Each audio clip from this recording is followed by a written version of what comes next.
E aí, pessoal, Pricers do Brasil e do mundo, estamos aqui de novo para mais um episódio Pricing Cash.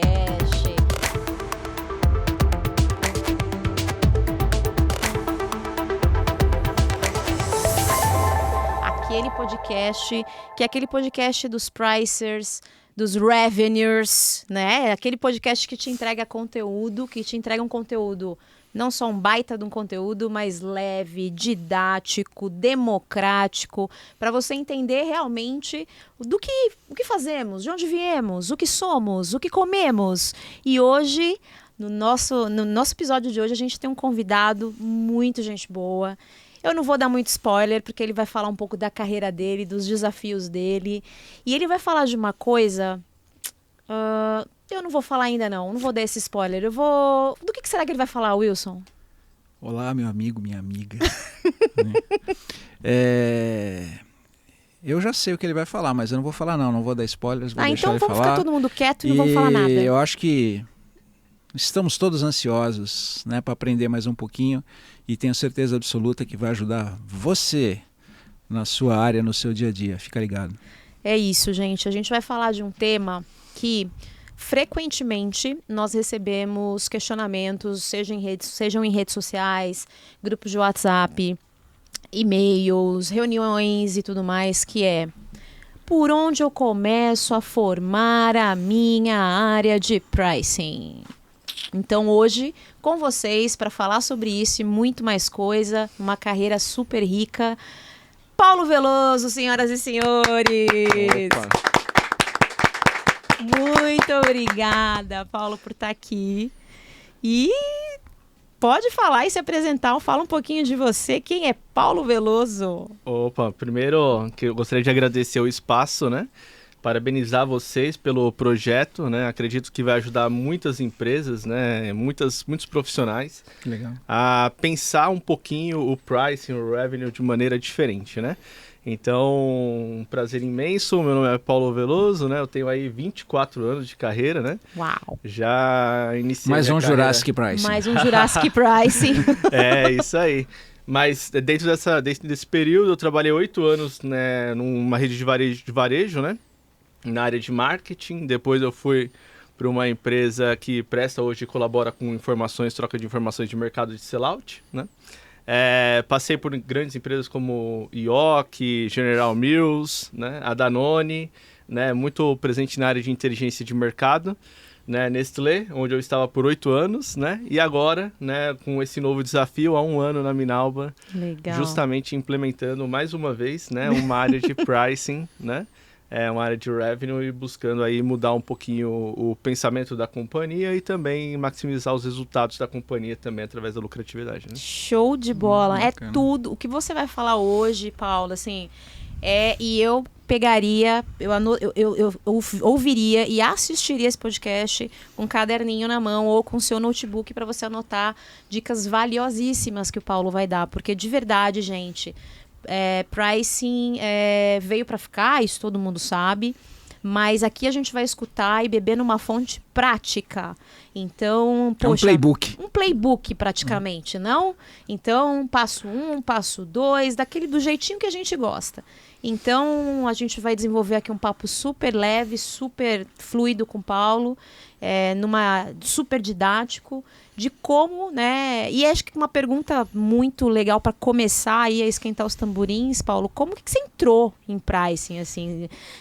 De repente, um belo dia, você falou, deixa eu me candidatar para essa vaga aqui, já foi entrando. Como é que foi essa tua jornada dentro de pricing? Não, então, não foi bem assim, não. Na verdade, foi um convite, né, de um gerente da Nestlé, né, chamado Paulo Amaral, né, a qual tenho um grande respeito, né. Eu estava na Danone, na área de inteligência de mercado, né, e estava fazendo um excelente trabalho lá, né, e talvez ali era o caminho que eu queria percorrer, né, nos próximos anos, né.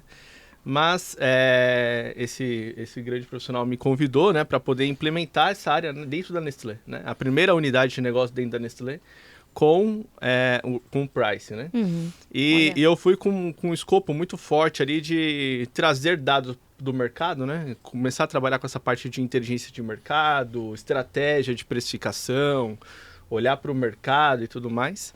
E eu fui me apaixonando, né? Então, eu fui gostando muito do que eu estava fazendo. A gente começava a traduzir muito mais fortemente a parte de dados em estratégia, de fato, Show. né? E os resultados, eles eram tangíveis, né? E rápidos, né? Então, isso fez com que eu ganhasse, assim, bastante visibilidade, gostasse muito do que eu estou preparando, do que eu estava fazendo, né? E aí, daí por diante, é a área que eu quero ficar, é uma área pegou gosto. estratégica. Peguei gosto. Peguei gosto, realmente. Parece igual um vampiro, uma vez que ele te morde já era, velho. Já você era. vai até... Você nunca mais volta a ser o que você era antes. Um dos pontos importantes que eu falo para quem está iniciando a jornada em pricing, né? Ou quem já está e está buscando melhorar suas atividades para poder se tornar uma empresa melhor, né? Construir uma empresa melhor, é que, na minha visão, é a área mais estratégica da companhia. Porque você, abaixo do CEO ali, né? Digamos assim, né? Porque você conhece de tudo. Você interage com todas as áreas, né? Então você precisa entender de logística, você precisa entender de finanças, você precisa entender de customer, de trade marketing, de marketing. Você tem que ser um facilitador para ajudar todas essas áreas a construírem as suas estratégias e fazer que no final do dia todas elas, né, possam se interligar. Né? Todas elas busquem o mesmo propósito, né? Exato. E o propósito nós sabemos, né? É ganhar mais dinheiro, né? Trazer mais dinheiro para dentro de casa. Exato. Eu costumo dizer, Paulo, que pricing e mesmo revenue, quando assume uma cadeira maior como a sua hoje nós somos áreas meio, né? Então, não é qualquer área meio, é a puta área meio, né? Mas mesmo assim ainda somos área meio, porque nós estamos ali com processos, com estratégias que nos conectam entre produção e cliente final ou comercial que nos representa ali de forma prática. Então, mas ainda assim nós somos área meio. E uma área meio que vem ganhando cada vez mais importância, como você está falando, né? E um ponto que eu fiquei pensando aqui, que eu queria resgatar um pouco e te fazer essa pergunta, é o seguinte: você veio de uma trajetória, né, de um background muito forte de dados, de inteligência, trabalhando em áreas de inteligência de mercado. Poxa, isso você já chegou com um punch diferente quando você fala de preço, né? Que está contido dentro de inteligência de mercado, mas obviamente inteligência tem um guarda-chuva um pouco maior. Então, é isso mesmo, você já chegou com uma consciência de dados maior quando você assumiu a sua primeira cadeira de pricing? Sim, para mim, eu sempre parto da premissa que eu preciso tomar a melhor decisão, mas que ela seja pautada em dados, né? Sim. Que eu seja responsável pela mudança da companhia, mas que eu tenha um alicerce por trás de dados que possa me possibilitar levar até o próximo ponto, né? Então, eu construí essa carreira nessa parte de inteligência, né? E sempre muito forte, eu sempre, me especializei muito para poder buscar a melhor resposta, né? O que move são as respostas, né? Total. São as perguntas, né? Mas Sim. as respostas, você precisa ter as melhores respostas para poder ter o seu sucesso, né? Então, acho que essa correlação entre ter o conhecimento do varejo, né? O que o varejo busca, como que o varejo funciona, né? Qual que é as métricas, os KPIs, né? O que o varejo busca de fato, né? E também essa parte de ter passado por marketing, por trade, até finalizar em inteligência antes de adentrar em pricing, eu acho que foi colaborando, porque eu consegui construir uma massa de conhecimento para poder aplicar depois nas empresas onde eu atuei. Fica aquela história como se fosse um médico, né? Quando o cara vai no médico, ele tem que fazer uma série de exames para o médico olhar e fazer o diagnóstico.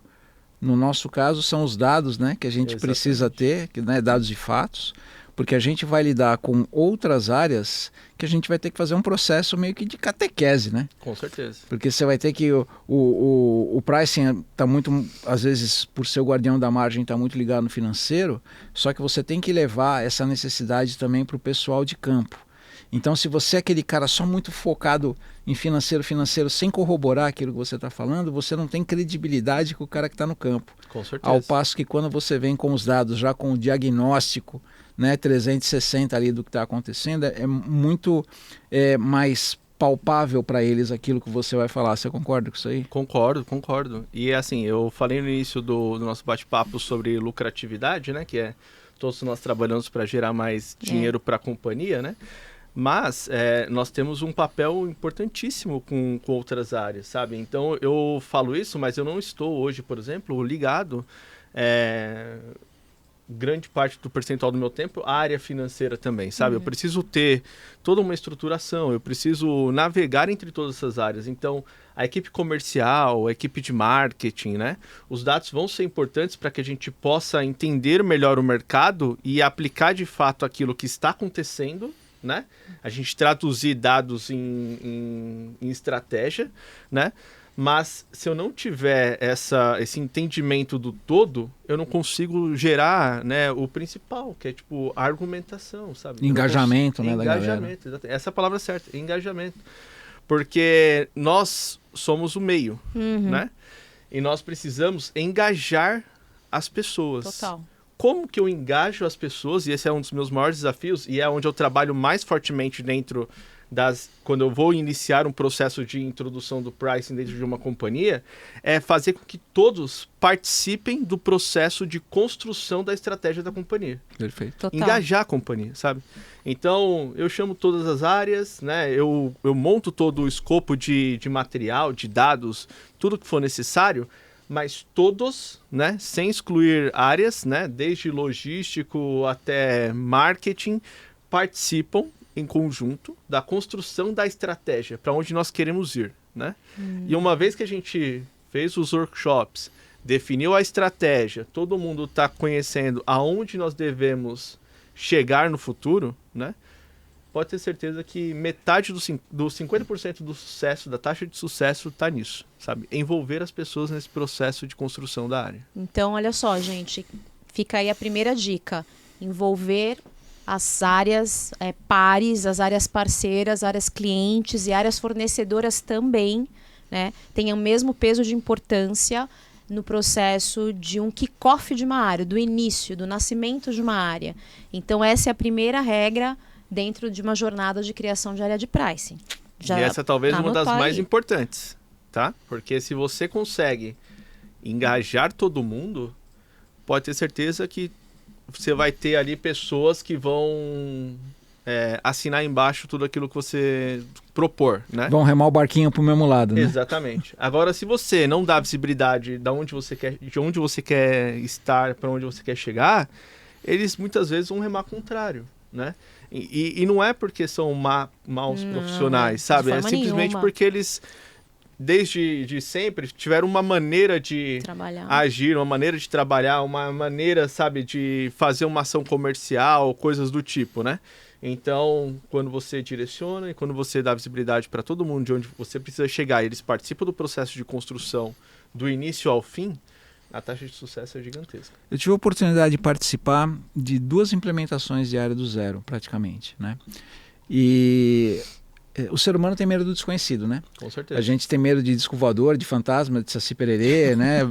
Das coisas que a gente não vê, né? O que a gente não conhece, não vê, não tangibiliza, a gente tem medo. E pricing é uma área nova, né? A gente estava falando aí, eu acho que no Brasil, do jeito que a gente conhece, é uma área que tem 20 e poucos anos, por isso que eu falei que a gente é do Jurassic Pricing, né? Porque a gente pegou isso lá no começo. E o que acontece é que quando você já tem áreas que já tem um modus operandi quase que secular, ou mais que secular, finanças, vendas, né? Vendas é a profissão mais antiga do mundo, né? Então, de repente, você chega lá e começa a falar sobre resultado, sobre trabalhar em conjunto e tudo mais, causa um certo medo, vamos falar assim, né? Das outras. Tipo, o que esse cara está falando? Por que esse cara está querendo dizer para mim como é que eu tenho que vender, né? A gente sabe que o engajamento, como você falou, a mudança de cultura é fundamental. Mas que outra dica você poderia dar para o nosso amigo aqui que está vendo a gente, né? Como que ele poderia tentar deixar essa fase de transição, vamos chamar assim, mais suave? Porque às vezes ela é meio traumática, né? Tem que vir um top-down falando que pricing é prioridade na companhia e tal. Às vezes é uma coisa que flui porque todo mundo começa a jogar tipo Real Madrid, sabe? Jogar todo mundo certinho com o mesmo objetivo. O que você poderia dar de dica para a gente deixar essa transição mais suave? Não, maravilha. Bom, interessante, passou por 2, né? Eu passei, já é minha terceira já, né, à frente, né? Mas já também ajudei, né, outras unidades a desenvolver também. E assim, o que eu posso dar de dica, né, para quem está nos assistindo, é que, primeiro, os stakeholders, né, as pessoas que são responsáveis por gerir a companhia, eles precisam estar totalmente, né, entendendo e realmente visualizando que a tua área ela é capaz de gerar retorno para a companhia, né, em termos de marginal de contribuição, lucratividade, tudo mais. Ou seja, o engajamento da alta direção é fundamental. É fundamental. E como que você faz isso? Voltamos à parte dos dados, né? Você precisa ter os dados para poder mostrar para eles como que é o atual deles, né? Como que está o resultado atual deles, né? E aonde tem as oportunidades, né? É o que o pessoal fala, são pequenas vitórias, né? Onde nós conseguimos as pequenas vitórias para poder começar a gerar, né, engajamento através de resultados, para que eles possam entender que você possa te dar o próximo passo, né? Esse é um ponto importante também. Construir um time, né, verticalizado também, sabe? Que tenha conhecimento não só em dados, mas que tenha um conhecimento financeiro, tenha um conhecimento de impostos, né?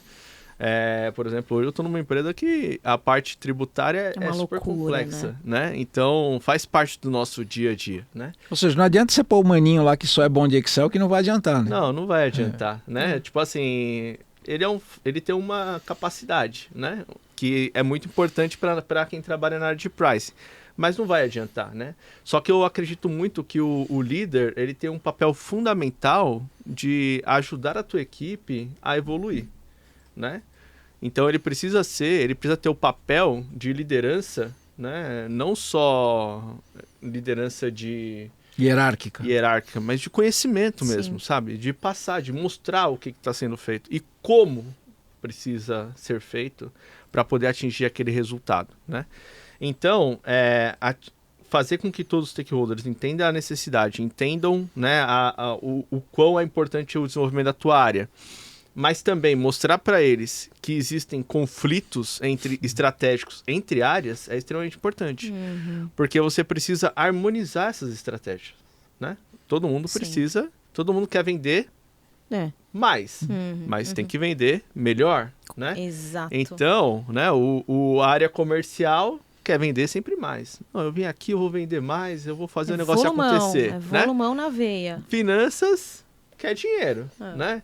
Marketing quer market share, quer conhecimento de marca, visibilidade. Exatamente. E aí a gente vira um malabarista, né? Exato. E como que nós conseguimos, né, organizar tudo isso, colocar isso dentro lá do documento estratégico da companhia e falar, é por aqui que nós temos que seguir. E é por aqui que nós vamos trazer a companhia para um novo patamar, né? Então, tudo isso é importante. Você só vai conseguir fazer isso com dados, com troca, mostrando esses quick wins, né? Essas pequenas vitórias para eles, né? Eu acho que aí é a dica que eu deixo, sabe? Muito Busque esses pequenos resultados que no final, em conjunto, vão se tornar grandes resultados. E eu acho que uma coisa que dá muita... Isso que você falou é perfeito, porque às vezes as pessoas, elas querem achar o ovo de Colombo. Ou seja, querem o grande... eu preciso achar um grande número aqui. Eu preciso ter uma grande descoberta. E não, né? As pequenas vitórias, quando você... Ao longo de um mês, ao longo de um ano, quando você tangibiliza tudo isso e coloca na ponta do lápis, você fala, meu Deus, né? Onde é que estava tudo isso e eu não vi? Mas foram as pequenas vitórias do dia a dia, né? E elas precisam ser mostradas, né? Porque é exatamente o que você está falando. Deixa eu dar visibilidade. Isso vai dando ao mesmo tempo. Você acha que isso também vai dando segurança para quem está em cima, dá mais peso ainda? Para te dar mais força, para, enfim, falar, poxa, a área realmente está fazendo, está entregando e está me provando, porque aquela história, né, mostre-me dados, né, acredito em Deus, o resto me mostre dados. É isso aí.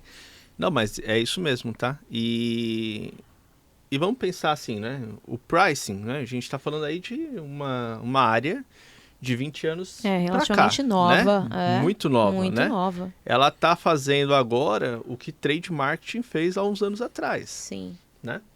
Só que, vamos pensar que hoje no Brasil, 90% das empresas hoje no Brasil ou mais precificam ainda com base em custo.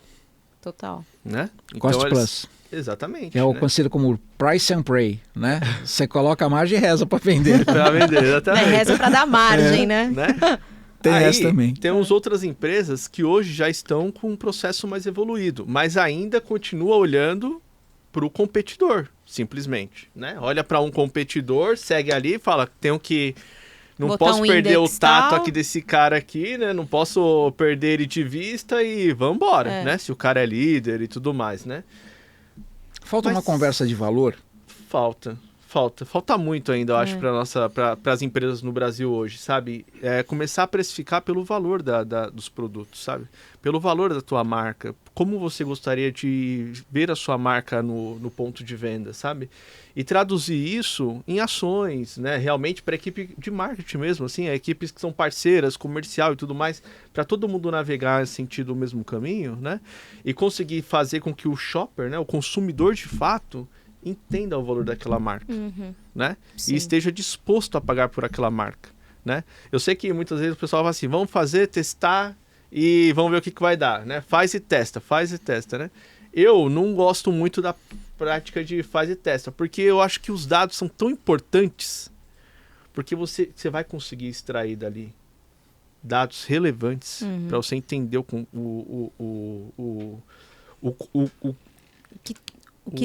consumidor, sabe? Tipo assim, a resposta do consumidor, né? O que ele enxerga, sabe? Os dados, eles traduzem isso. Só que não basta simplesmente você pegar um dado e não saber traduzi-lo da melhor maneira correta, né? Da melhor maneira. Você tem que colocar um olhar treinado em cima daquele dado, né? Exatamente. Um olhar de quem sabe o que está buscando, né? Exatamente. Porque é engraçado, o cara que... Bom, ninguém fala mal do próprio filho, né? Então, às vezes, a gente desenvolve um produto que a gente fala, esse produto é o melhor de todos. Né? Eu só não sei se o meu cliente acha isso também. Mas isso não conta, né? Conta sim, velho, entendeu? Porque, no fim das contas, a gente, ao longo dos podcasts aqui, a gente escutou umas frases, todas elas convergem na mesma coisa, né? Eu sei que eu fui bem sucedido quando o cara vai lá e coloca meu produto no carrinho. Ele foi lá e escolheu o meu produto. A hora que ele escolheu o meu produto e pôs no carrinho, ele entendeu o meu valor, ele entendeu o meu preço, ele entendeu tudo. Né? Com certeza. Só que muitas vezes o que acontece se a gente não captura essa disposição de pagar do cliente com dados, né, e só fazendo teste, a gente perde tempo, enquanto que o nosso concorrente ele pode estar agindo mais rápido que a gente. Né? Então, você acha que uma dica bacana talvez essencial, principalmente para quem trabalha com varejo, né, e tudo mais, seria investir em pesquisa e aquisição de dados para entender a disposição de pagar do cliente e entender também se o cliente precisa daquele produto, porque a gente percebe duas perguntas em uma, né, sacanagem, mas enfim, o que a gente percebe é que muitas empresas hoje, elas têm as métricas de lançamento de produto, acho que tem que ter de inovação e tudo mais, com pipelines sofisticados e tudo mais e tal. Então, o que a gente apregou, né, na teoria é que assim, será que o Thomas Nagel, né, até falou isso no livro dele, que o significado de marketing deixou de ser vender aquilo que a gente fabrica, mas a gente fabricar aquilo que o cliente precisa, né? E aí, com base na tua experiência, que veio de inteligência de mercado e foi para pricing, o quanto isso é acessível para o pessoal que está vendo a gente aqui agora, né? De que maneira eles poderiam fazer isso aí para ter um quick win, né? E poder precificar de maneira mais assertiva. Não, assim, você conhecer os dados é extremamente importante. Você ter eles disponíveis para vocês em grande quantidade para tomar a melhor decisão, nem sempre é fácil, né? Porque as empresas, às vezes, não querem fazer um investimento alto no primeiro momento, né? Mas, com pequenos dados, nós somos capazes de ter sabe, tipo, as melhores iniciativas, sabe, as melhores respostas. Eu falo que eu sou meio contra o faz testa para preço, tá? Fala assim, vou colocar esse produto a R$1 agora vou colocar ele a R$1,50, agora vou colocar ele a R$1,80, agora vou colocar ele a R$2. Esse tipo de teste eu sou contrário. Mas se você começar a entender qual que é a disposição a pagar do teu shopper, né, o willingness to pay, né, o famoso willingness to pay, fica tudo muito mais claro, sabe? Por exemplo, você consegue entender dentro de um universo de precificação, né, como que se comportou o teu giro por loja, né, como vocês preferem visualizar. Mas esse estudo, ele te dá muitas respostas. E mesmo que seja um teste AB, ele vai te dar uma ideia da disposição de pagar do cara. Exatamente. E muitas vezes esse teste, esse willingness to pay, ele não precisa estar sendo introduzido no teu preço inicial, no teu preço base que vai ser ofertado ao shopper, né, ao consumidor diariamente nas redes varejistas.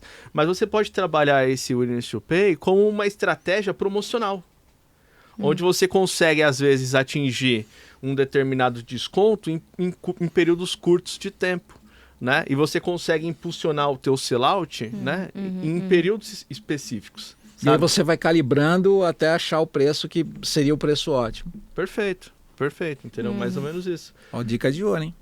Essa é uma dica importante, sabe? A gente falou aqui de engajamento, né? A gente falou o primeiro ponto, não foi engajamento, uso de dados para sustentar, né, claro, toda uma rotina de análises e, sobretudo, você alimentar constantemente o teu C-level de que as práticas de pricing trazem resultado, né, e, sobretudo, dar continuidade nesse trabalho.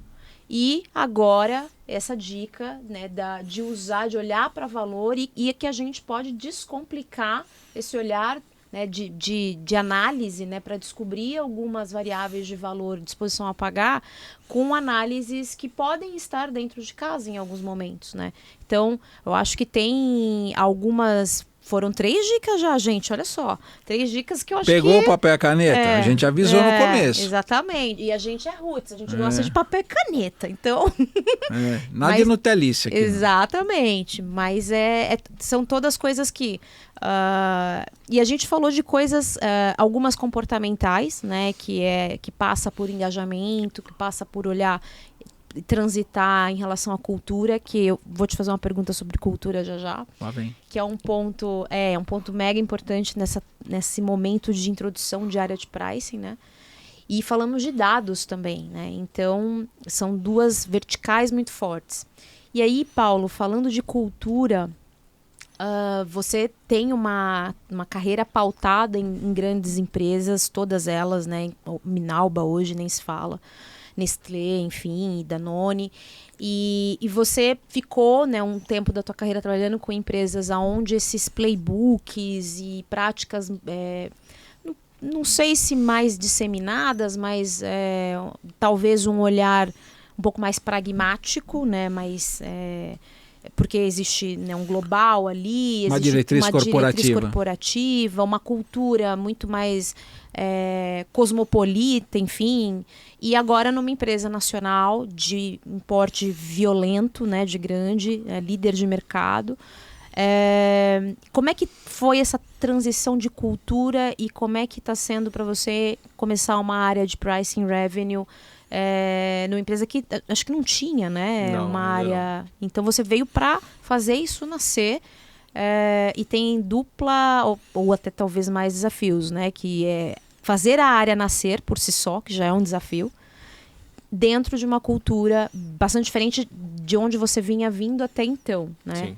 Então, em termos de cultura, como é que está sendo essa jornada e o que você também tem de dica para deixar para nossa audiência? Não, vamos lá. Hoje, né, na Minalba, né, estou há 1 ano na Minalba, né, vou completar agora no próximo mês, né, e com um desafio muito lindo ali, que foi instalar a área de Revenue Management, né, e quando iniciou, eu acho que a expectativa era até um pouco menor, né, só que a gente começou a falar muito sobre estratégia, muito sobre onde nós gostaríamos de chegar, né, Subiu a começar a régua. aplicar conceitos, sabe? E aí foi se tornando algo muito interessante, sabe? Que E a legal. companhia começou a vivenciar isso, a respirar essa nova estratégia, esse novo formato, sabe? Então, as diferenças, né? Por exemplo, eu hoje estou numa Minalba, que é uma empresa nacional, né? Que pertence ao grupo JEC, né? E nós estamos implementando e nós temos outros desafios em outras unidades de negócio. Eu acho que a Minalba ela facilitou até a introdução, né? E Legal. o start para outras unidades de negócio do grupo, né? Mas você tem as tomadas de decisões muito mais rápidas, né? Ótimo. Então, por exemplo, a Minalba, eu respondo diretamente pro CEO da Minalba, né? Não, legal. Isso é extremamente importante. Aí talvez uma dica, tá? Anota. Importante. Fala naquela Né? câmera, por favor. Lente da Dica. verdade. Lente, fala na dica da verdade. para pricers, né? Eu já respondi para todas as áreas possíveis. Eu já respondi para finanças, eu já respondi para marketing, eu já respondi para comercial. Não tem jeito. Sempre puxa um pouquinho Da pro lado sardinha. da responsabilidade, né? É. Da diretoria e tudo mais. Não tem jeito. Qual é meu Tipo, core business, né? Faz parte, entendeu? É. Tipo, faz parte, né? Quando você se desvincula, né, desse circuito e começa a ter uma esfera mais direta e lateral com essas áreas, tudo flui melhor. Nossa, incrível. Tudo flui melhor, sabe? Isso dá um corte, hein? É. A tomada, Exatamente. a tomada de decisão é muito mais direcionada. Você consegue... Porque muitas vezes existem conflitos. Sim. Só que o conflito ele é positivo, porque todo mundo está buscando o mesmo objetivo. E o objetivo é claro. Então, muitas vezes, né, vai conflituar um ponto, por exemplo, de marketing com um ponto comercial. Ou finanças, né? Por exemplo. Finanças, com comercial. Exatamente, né? Que é normal do business, né? Mas se você é independente, se você tem uma área independente, você consegue muito mais harmonizar tudo isso e às vezes você consegue direcionar a companhia para decisões difíceis. E você tem ali a chancela, Exatamente. né, do cara, né? Exatamente, entendeu? Porque as grandes mudanças partem de decisões difíceis, Sim, concordo com você. entendeu? Não é de decisão fácil que você vai tomar, vai ter as melhores respostas.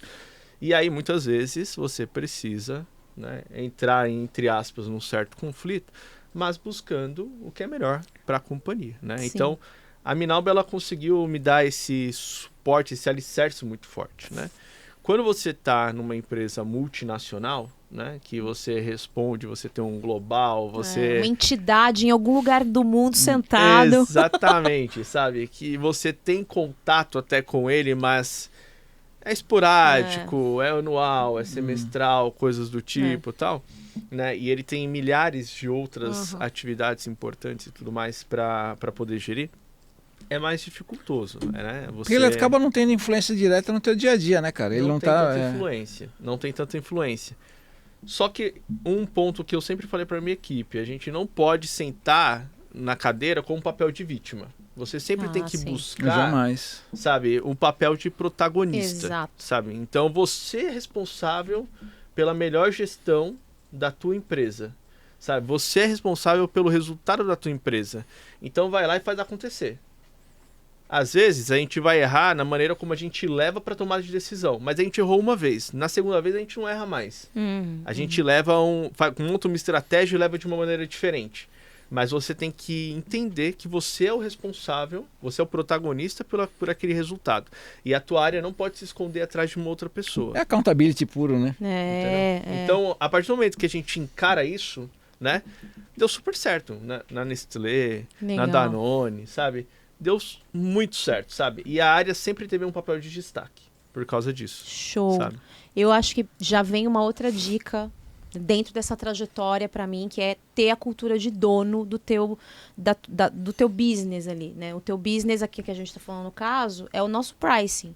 né? São as nossas cadeiras ali de revenue. Então, sejamos donos dos nossos business, né? Das nossas atividades. E eu gostei muito da expressão que o Paulo usou, que é vamos assumir um papel de protagonista. Eu gosto muito disso, né? Não é ser coadjuvante, é ser protagonista, né? Sempre vai ter o espaço para ser protagonista. E não é também ser o coitadinho, né? Porque muitas vezes a gente fala, poxa, a gente fez tão certinho, aquele cara da escolinha lá. A gente fez tão certinho aqui, o cara não fez, não sei o que o pessoal brincava com o Cuca, né? Que era o técnico. Esse é o Hardyaen. Larga de homem, não é isso que você tá falando? Tava aqui quietinho no meu canto. Tava aqui quietinho. Porque o que a gente percebe é assim... deixa eu tentar ser educado. Na minha terra tem um ditado que diz assim, você tem que colocar o bode na sala. Porque ele vai começar a feder, alguém vai ter que tomar uma solução ali. Né? Seja lavar o bode, seja tirar ele de lá de dentro, seja qual for. Porque às vezes a gente evita esse tipo, vamos chamar de conflito, porque a gente não quer se indispor, mas a gente acaba meio que jogando um problema debaixo do tapete. Só adiando, né?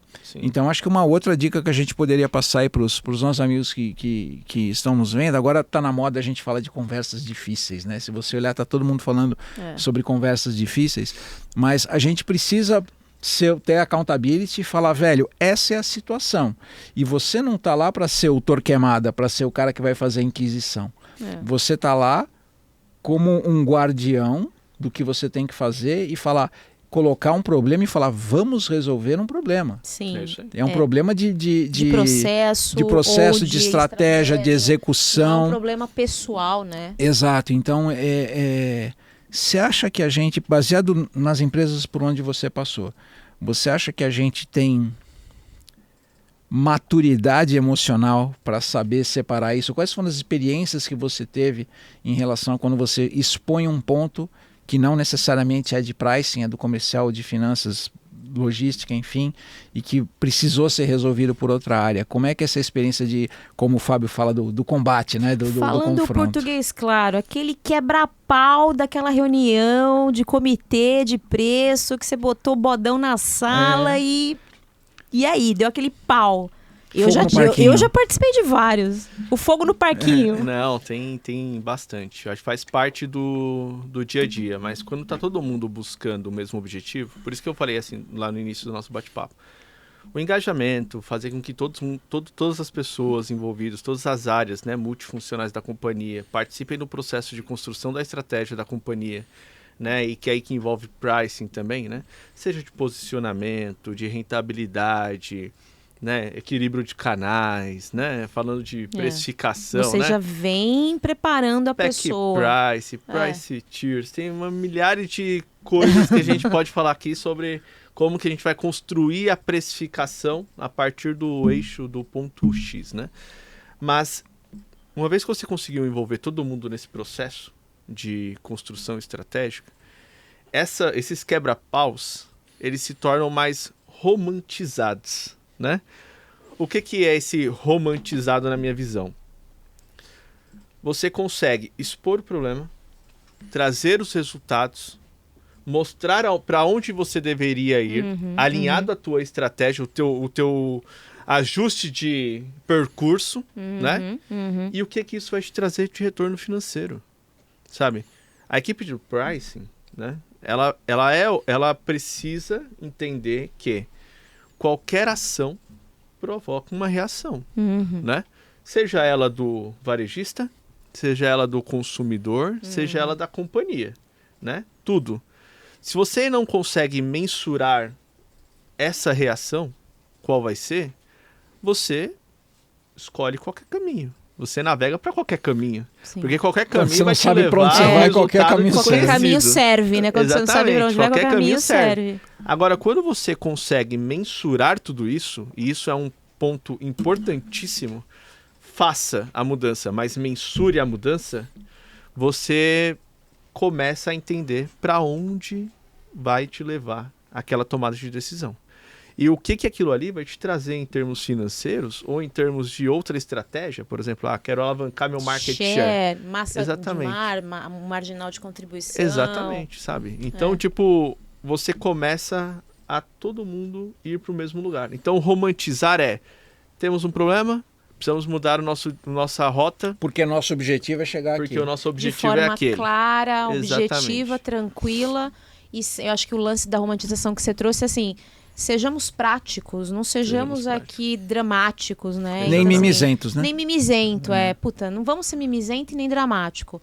Tivemos um desvio, tivemos um problema, esse foi o impacto. Conversa de adulto. Conversa de adulto, não conversas de... Como eu já participei, eu fiquei literalmente ensanduichada por 2 diretores aqui, um de canal atacadista, outro distribuidor, que quase esses 2 diretores não brigam, né? E juro por estas luzes que me iluminam agora. Eles ficaram gritando aqui por cima da minha cabeça. E eu aqui, ó. Falei, gente, espera só um minutinho. Aí eu saí do meio, deixa eles lá quebrando. Antes que você saia na porrada, deixa eu sair aqui do meio. Eu tenho uma dica importante, né? Dica importante. Papel e caneta, velho. Pega lá. Dica importante. Mais um corte. Para você evitar esses tipos de conflito, né? Eu comecei isso na Nestlé, né? E eu trouxe isso para Minalba, por exemplo, né? A gente começou a usar um processo de governança para tomada de decisão de uma metodologia chamada DARE, né? D-A-R-E, né? Explica pra galera. Vamos lá, onde você consegue um acrônimo, direcionar, né? A tomada de decisão, né? E quem são os responsáveis por indicar, né, os aconselhadores. Então a letra A é o aconselhador, então a pessoa ela precisa... Então vamos separar o que é o DARE, né? Isso. Decision, provavelmente. Exatamente, é o aconselhador, tá, né? O R é o responsável pela... Assim, são os recomendadores, né? Tá. E o recomendador, e o E é o executor. Né? Boa. Anotou? Isso. Marca aí, que isso é importante. Se não volta o vídeo, fala de novo. Quem é o decisor, quem é o aconselhador, o recomendador e o executor. Exatamente. Então, primeiro tudo começa com o recomendador, né? Então ele vai recomendar algo, né? Então, uma mudança estratégica de um index ou uma mudança de posicionamento numa determinada região. Pode ser uma promoção? Né? Pode ser uma promoção, né? Então pode ser tudo, né? Então a gente utiliza muito um comitê onde nós levamos vários pontos a serem discutidos e todos eles inseridos dentro dessa metodologia, né? Então o recomendador vai lá e faz a sua proposta, baseada em dados, baseado em fatos, né? Mostrando ali o porquê daquilo, como que vai ser feito. Então ele vai defender a proposta dele. Bacana. Né? Depois disso, nós vamos para os aconselhadores, né? Então nós dividimos em 2 blocos. Os aconselhadores gerenciais, né? Então os gerentes têm voz ativa e podem das áreas multifuncionais, então tá todo mundo inserido, marketing, finanças, logística, supply, todo mundo, né? Então todos têm voz ativa e podem colocar os seus pontos, as suas opiniões. Depois a gente evolui para os aconselhadores de nível de diretoria, né? Interessante. E aí eles conseguem colocar ali todos os pontos deles também, e tudo mais, um pouco tal. mais corporativo. E aí é a parte da romantização, né? Tipo assim, às vezes um não vai entender com o outro, Sim. né? Mas todos vão colocar os seus pontos de situação ali. Tem que ser democrático. Vai ser democrático. No final, quem toma a decisão é o CEO. Vai para o decisor, que aí eu estou colocando aqui a figura do CEO, mas pode ser uma outra pessoa, né? Mas vai para ele tomar a decisão. Só que ele já escutou toda a equipe que é necessária para ele ter a melhor base para tomar aquela decisão, sabe? Então a equipe foi lá e recomendou, trouxe dados, trouxe números e tudo mais. Os aconselhadores colocaram seus pontos, né? Gerenciais, nível de diretoria e tudo mais. E foi para ele tomar a decisão. Uma vez tomada aquela decisão, se tornou estratégia da companhia. Exato. Todo mundo participou. Pode ser que a figura A não concorde com a figura B, mas todo mundo ali se tá junto, poder... Exato. A partir do momento que houve um consenso, vamos junto. Exatamente. De mãozinha dada. Tamo junto. E ele não é assim, eu vou tomar a decisão e ponto, acabou daquilo ali. Mas, tipo assim, ele faz perguntas, tenta entender, né? Faz toda aquela interação, né? Para poder tomar a melhor decisão. Uma vez tomada a decisão, vai para o nível de execução, né? Executa, né?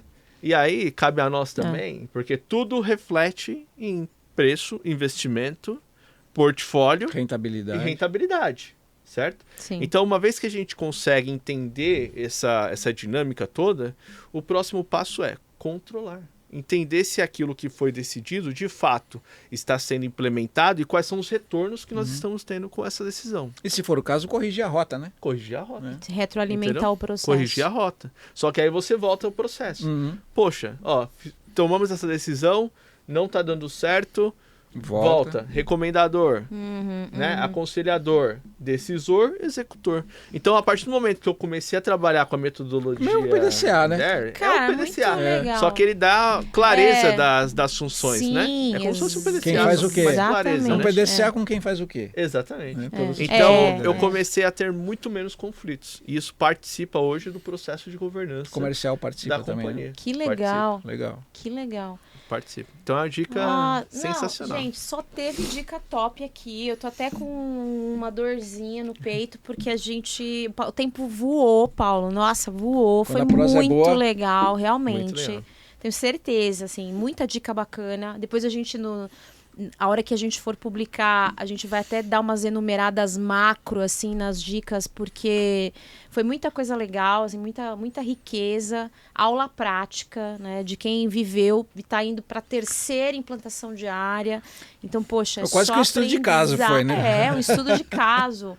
Então, gente, assim, muita robustez, como vocês estão vendo. Então, poxa, eu estou imensamente grata por você ter aceito o convite. Muito obrigada. Generosidade de ter exposto aqui o teu conhecimento. E, infelizmente, nosso tempo acabou, mas, puta, queria te agradecer muito. E, claro, como o Wilson disse mais cedo, vão ter outras oportunidades, porque é tanto conhecimento, né, que requer outras sessões para a gente explorar em outros momentos. Então, fica aqui meu agradecimento.